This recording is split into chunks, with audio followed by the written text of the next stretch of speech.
ये कहानी उस समय की है जब जॉनथन एक बोर्डिंग स्कूल में पढ़ा करता था। वो करीब 13 साल का था जब उसके साथ ये किस्सा घटा।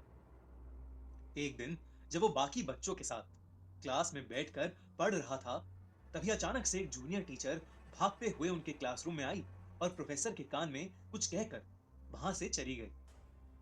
प्रोफेसर ने अपना सेशन उस दिन के लिए वहीं खत्म कर दिया और सभी बच्चों को बताया कि स्कूल के पास वाली बिल्डिंग में कुछ ऐसा हुआ है जिसकी वजह से पूरे स्कूल का लॉकडाउन कर दिया गया है और किसी भी स्टूडेंट को अपने हॉस्टल या स्कूल प्रेमिसेस से बाहर निकलना अलाउड नहीं है।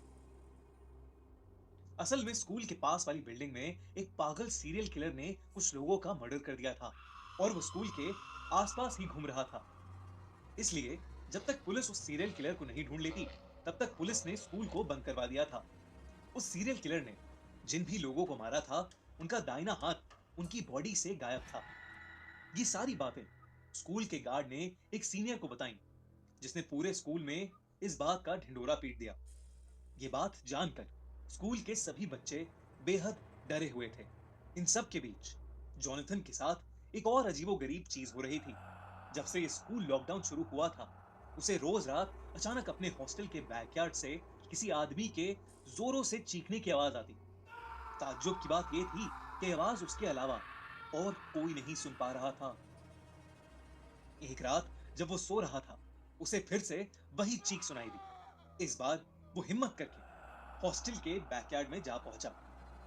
उसने देखा कि बैकयार्ड की घास पर लाल खून पड़ा था।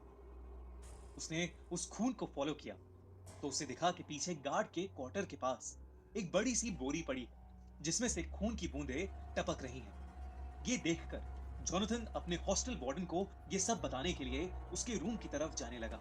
लेकिन तभी उसे ऐसा लगा जैसे उस बोरी में से कोई आवाज आई। वो पीछे मुड़ा और जो नजारा उसने देखा, उसे देख के वो सुन्न पड़ गया। उस बोरी में से एक कटा हुआ हाथ निकलकर जमीन में रेंगता हुआ उसके पास आ रहा था।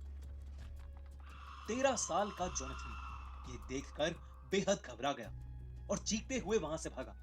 कुछ ही देर में उसे ऐसा लगा कि जैसे वो बोरी उन सभी कटे हुए हाथों से भरी है जिनको उस सीरियल किलर ने मारा था, और सभी हाथ रेंगते हुए उसके पीछे आ रहे हैं। जॉनथन जोर जोर से मदद के लिए चीखने लगा। उसकी चीख सुनकर हॉस्टल वार्डन और बाकी लोग भी उठ गए। वो बोरी देखकर स्कूल प्रिंसिपल ने तुरंत पुलिस को फोन किया और वहां बुला लिया। स्कूल टीचर्स सभी बच्चों को एक हॉल में ले गए और उन्हें अंदर से लॉक कर दिया। जॉनथन अब भी जोर जोर से रो रहा था। कुछ ही देर में पुलिस वहां पहुंच गई और उन्होंने उस सीरियल किलर को ढूंढ निकाला, जो स्कूल में ही एक क्लासरूम में छुपा हुआ था।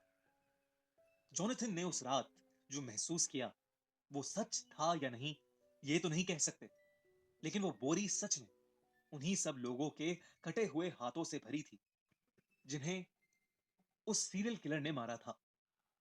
उस दिन के बाद से स्कूल का रूटीन तो नॉर्मल हो गया, लेकिन जॉनथन को आज भी वो खौफनाक सपना आता है जहां एक कटा हुआ हाथ रेंगते हुए उसके पास आ रहा है।